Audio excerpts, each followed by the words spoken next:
Ditë që ka ndodhur ngjarja. Çfarë koincidence? Mos më thuaj se ti gjendesh zakonisht aty ku rriten njerëz e ku vriten njerëz. Po. Nuk gjendem, por kam qenë në një lokal, kisha kohë pa dal në blok. Dhe kam dal, më duket lutem, ishte derbi Manchesterit, Manchester United me Manchester City, dhe jam ulur në një lokal në blok ku rri gazetarët shpesh. Po. Dhe rastisht aty më vjen një person i njohur. Dhe midis tjerësh më thotë që ka një problem thot me një biznesmen. Në fakt unë kurse kisha në njohje të madhe në lidhje me rastin konkret. Por më thotë që më kanë ardhur disa njerëz thotë edhe ai kam parë që ai ka marrë masa por ruhet shtëpinë kishte në blok me të rast mësova dhe ku ishte shtëpi. Ai kishte 3 apartamente. Ka marrë 3 apartamente me qerat e pallati ku bën. Duket ka dhe prindrit, ka të 2 prindrit, ka një apartament e ka vllai i vet, dhe një apartament e ka vet biznesmeni me më thanë që ka vajzën, ka dhe më duket ka 4 gra. Mitri, po. Ka 4 gra që janë jo shtetëse shqiptare, që kanë në tasë. Musliman, dhe kote fundit, tha, ka i muaj që është trëmbur, tha, dhe ka frikë se mos e godasin. I thash, po kush mund ta godasi, po ka i problema ati, tha, i çështje pronë, tha, që se ka zgjidhur dot. Po. Dhe, me thënë drejtë, nuk e kushtova rëndësi duke patur parasysh që duke qenë që ishte biznesmeni huaj, dihet që autoritetet tona kur janë të huaj kanë dhe një lloj predispozicioni më tepër për kujdes më të madh se normalisht. Po. Për t'i mbështetur sepse në fundit domethënë edhe projekti që kishte ai, zona ku ai kërkon të investoj, pra është një zonë ato që mund të quhet zona elit, turizmit elit.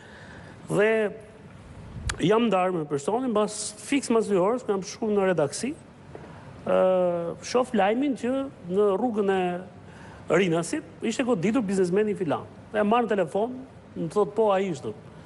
Pra pak kohë para se të ndodhte... 2 orë, fiks 2 orë para se. E i thësh, si ka mundësi më burë? Unë të thashta që ata po kërkojnë të godasin. Pra ju ishit i bindur që momentin e parë që ishte goditur dhe nuk ishte qenë aksidenti i zakonshëm. Por mua nga jo që më tha personi, sepse erdhi më tha për këtë qëllim pra. Qëllimi ishte që, shiko, me kaq sa e njefti këtë fush, ky a rrezikon vërtet që mund ta godasin këtë dhe çfarë masë duhet marrë.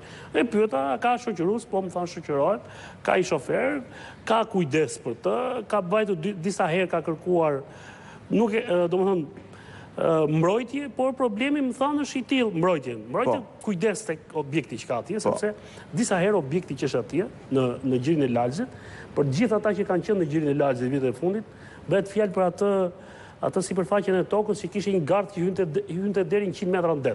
Po. Unë nuk e gjeta ato foto, por mbaj kujtoj që janë futur deri këtu në ujë edhe gardhi vazhdonte, e kishte bllokuar plazhin, pas sipërfaqe goxha e konsiderueshme, por ka pas gardh deri në det. Dhe e kujtoj që gardhin ja kishte sulmuar disa herë.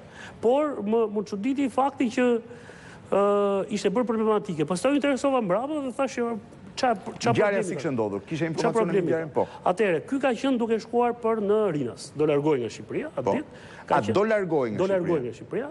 Po. Nuk e bër punë veta, po shkonte bashkë me ka patur në makinë dhe gruan dhe vajzën. Përveç shoferit. Pra ka patur shoferin, gruan dhe vajzën. Në para kryqëzimit të Laknësit, aty ku ka ndodhur ngjarja.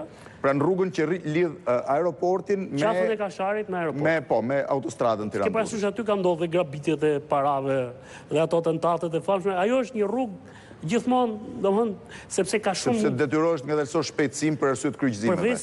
Përveç se rruga është me 2 kalime, po është një segment rruge që ti ke shumë dalje nga ajo. Po. Sepse aty ka shumë drejtime të ndryshme që të çojnë në zona rurale, si në krahun e Majt dhe në krahun e Djathtë. Dhe para se shkonte te kryqëzimi i Laknasit, drejtuesi i mjetit Mitsubishi ka qenë, e ka ulur paksa shpejtësit, dhe në moment ka ardhur makinë nga mbrapa, është goditur nga mbrapa, pra nuk është një përplasje nga para. Ka ardhur nga mbrapa makina tjetër, po. Mjeti Volkswagen me të cilin u thonin 3 persona, të cilët janë të identifikuar. Unë nuk e di që janë kapur, po janë kapur, dohet sukses i madh, po di që janë identifikuar. Ka patur një përplasje pra të mjetit, në moment kanë dalë personat nga mjeti, nuk di, mua kanë thënë, kjo është pjesa policore, në dëshmin që thonë ata e ka thënë shoferi, thotë që ata na kërkuan falje. Po pastaj thotë ka dalë pasagjeri, i cili është biznesmeni në fjalë, libanes, Fadi Mitri, dhe ai ka dalë me një celular, thonë, sipas dëshmisë tij, dhe aty ka ndodhur irritimi.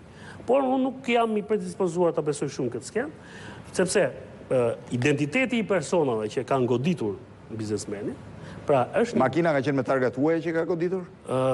makina ka qenë me Targa italiane. Me targa italiane, po targa që në sistemin TIMS nuk Nuk janë targa të vjetra që kanë dalë nga qarkullimi. përdorimi, me shumë mundësi janë vjedhur andej dhe kanë ardhur në format Pra ishin targat pa identitet.